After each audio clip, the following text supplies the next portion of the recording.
All right, Shalom, this is Brother Shamar from the Phoenix Camp. With that being said, I want to give all honor, glory, and praise to Yahweh, Ba'ashem Yahweh Shai, Ba'ashem Kakadash. Double honor to the elders of Great Millstone, and peace and salutations to the brothers that are doing this work in truth and sincerity. We're going to jump right into the scripture. This is Jeremiah 5 and 26. It says, "For among my people are found wicked men." So among the Israelites, so there's going to be so-called Black, Latino, Native American men that are wicked, that do wickedly, that are false prophets, that are false teachers, that don't hold this truth in its purest form. It says they lay wait as he that setteth snares, they set a trap, they catch men. And we've seen that, man. We've seen them among Israel. I'm not gonna mention many names, but we all know who they are. And not just people in the truth. It's these so-called celebrities, man. It's not the so-called truth. You got these false prophets saying you can take the jab, saying you can do this, you can do that, denying the rulership of King David, so on and so forth, man. They are wicked men, and that what makes them wicked, because they're contrary to the truth. So they lay wait as he that set snares. Why? Because they guide people to the false truth, they don't got the true understanding. It says, "From among my people are found wicked men. They lay wait as he that set snares. They set a trap. They catch men." And that's also those that encourage you to, Juvenile, he was encouraging you Israelites to take the jab, backs that thing up. So whatever you want to call it, that's setting a snare and a trap for our people. And that's why the apostle does a great millstone. They're quick to debunk. They're quick to point out. They're quick to get on any wayward doctrine, man, or wayward notion that these other men, the other camps put out, because GMS is not set up just to set snares. We're here to give you the truth. With that, I'm gonna get a few scriptures. So that scripture just goes into those false prophets, and two-thirds. Two-thirds are wicked. They're extremely wicked. That's why they're going to be destroyed. Let's let them get Proverbs 13 and 20. And those two-thirds that follow these false prophets, or those wicked men that set up snares, they're ultimately going to get destroyed, man. This is the Proverbs 13 and 20. And it says, "He that walks with wise men shall be wise." So you gotta be careful who you take heed to. You gotta be careful of who you get your information from and who you believe. So he that walks with wise men shall be wise. So circumspect, man. That's why the brothers here in Great Millstone, we stick to the doctrine. We don't bug out, man. If there is bug out, we'll get on each other. If there is a disruption in the body, we'll get on each other about it. It's happened before. It says, "But he that walketh with wise men shall be wise, but a companion of fools shall be destroyed." So you align yourself with those individuals that are teaching those false doctrines, or pushing those false information. Talking about the jab and so on and so forth, the MOTB and so on and so forth, and whatever else they come out with, and you're gonna be destroyed right along with them. Just because it sounds good to you and it's something that you agree with, and allows you to do what you want. Hey, you're gonna be destroyed right along with them, man. But ultimately, that was probably their lot to begin with. It says, "Evil pursueth sinners, but to the righteous good shall be repaid." So evil pursues sinners. So evil is gonna pursue those that don't take heed. Bad times, man. We were in the beginning of Star Wars. We were the starting stages of Jacob's trouble. But if you want to believe it or not, because we are, man. All it takes is a chain of events to set it off, and once it starts going off, it's already here, man. They're already doing what they gotta do. They're already their plans are already set. What I'm trying to say, it's already ordained. It's already put into action. It's on. We're just waiting for it to come full force. Revelation 12 and 12, right? The devil coming down a great wrath. And that's coming, man. That's coming next. You know? But I'm on the back again. He that walks with wise men should be wise, but a companion of fools shall be destroyed, man. You know why? Because the foolish are in love with this world. You know, if you take heed of these men and you take heed to their comfortable doctrines and the worldly doctrines, then you love the world also, man. You know, you're trying to love the Most High in Mammon because you want to claim to be some kind of spiritual Israelite, but yet you want to do things of this world, or you want to see yourself fit in this world, and if so, that allows you that convinces you to take the jab, that convinces you to take the poke, you know, because it allows you to still function in this world.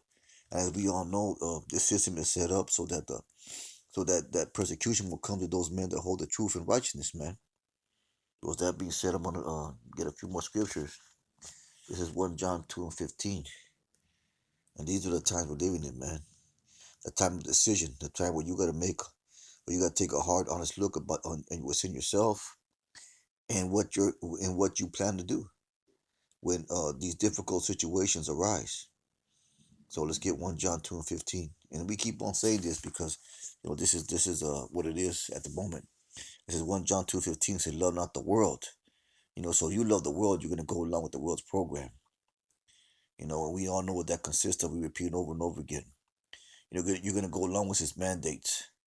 You're gonna go along with its structure, and that new world structure is being implemented right now. One where they're trying to build a cashless society because what is destroying the dollar. You know, horrible times are coming, man. A lot of homelessness, a lot of famine of bread, a lot of running out of basic supplies and necessities. You know, a lot of hey, bad times are coming, man. They say love not the world. So why you gonna love a world that's full of shit? You know, these are the things that are in the world. And what things are in the world? Well, those creature comforts that people are pretty much selling their soul for. If any man love the world, the love of the Father is not in him. For all that is in the world, the lust of the flesh, the lust of the eyes, and the pride of life is not of the Father but of the world. And we all know who rules the world, man. We all know Job 9:24. There was given to the hands of the wicked. So anything of the world, everything in this world is going to be wicked.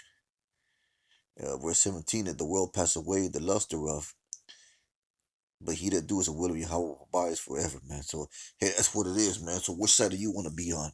You know, if you are a man of true understanding, then the choice is definitely clear. Okay, with that I want to get Proverbs 11 and 4.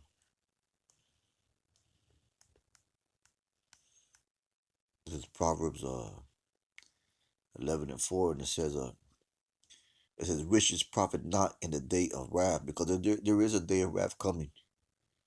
There is the day of great judgment coming.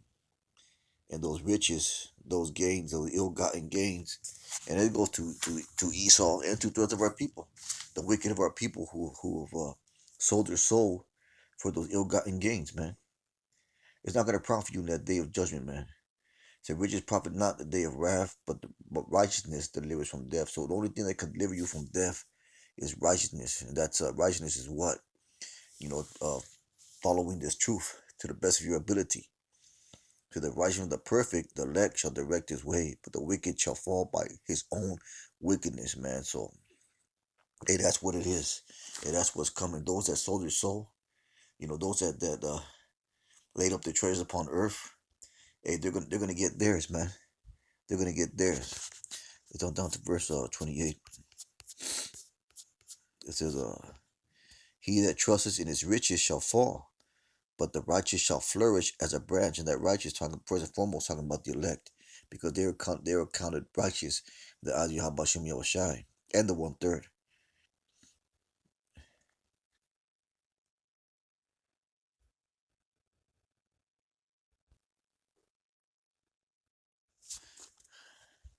Instead, I'm gonna get Psalm 33 and 6. This is Psalms 33 and 6, and it says, "By the word of the Most High were the heavens made." Oh, that's not what I want. Salak 1 and 16. It says, "There is no king save by the multitude of a host. A mighty man is not delivered by much strength." A horse is a vain thing for safety, neither shall he deliver any by his great strength. So deliverance, salvation, is not gonna come by your own will, by your own power. It says, verse 18, behold, the eye of the Most High is upon them that fear him, upon them that hope in his mercy, to deliver their soul from death and to keep them alive in famine. Because there is a famine coming, man. So our trust, our hope, our deliverance is gonna come from Yahweh Shem Yahushai. He's gonna keep it alive. There's nothing that we can do. You can go buy 1,000 MREs and hide them in a hole somewhere in the desert, and stock up on 100 rolls of toilet paper. It doesn't matter, man. What's gonna deliver you in those times to come is if you're the elect, first and foremost. If you're destined for salvation, you're destined for mercy, and you trust in the Most High, you fear the Most High. You know that's what's gonna matter in those times. Like we always bring out knowledge and wisdom be spiritual times, and that's exactly what it is, man. We purely bring out the same scriptures because that's the way the scriptures are, man. It hammers the same point over and over again. If you really look at it. Salak. So I'm gonna get to Jeremiah 9:23. I'm gonna close it up. Because at the end of the day, this is what it is. This is Jeremiah 9:23, and it says, "So thus says the Most High, let not the wise man glory in his wisdom, neither let the mighty man glory in his might, let not the rich man glory in his riches. But let him that glory in this, the understandeth and knoweth me, that I am the Most High, which excite loving kindness, judgment, and righteousness in the earth. For these things I delight, says the Most High." So that's ultimately that's gonna be your salvation, pleasing the Lord, pleasing the Most High, not pleasing men, not pleasing your family members, not pleasing your job, not pleasing yourself. He that seeks to save your life shall lose it, right? At the end, those that please the Lord will be delivered. But with that being said, it's a real quick lesson. Those I would no hope was edified. Was that I want to give all honor, glory, and praise to Yahweh Bashem Yahushai. Call Allah Yahweh Bashem Yahushai. Brothers keep on pushing. Shalom.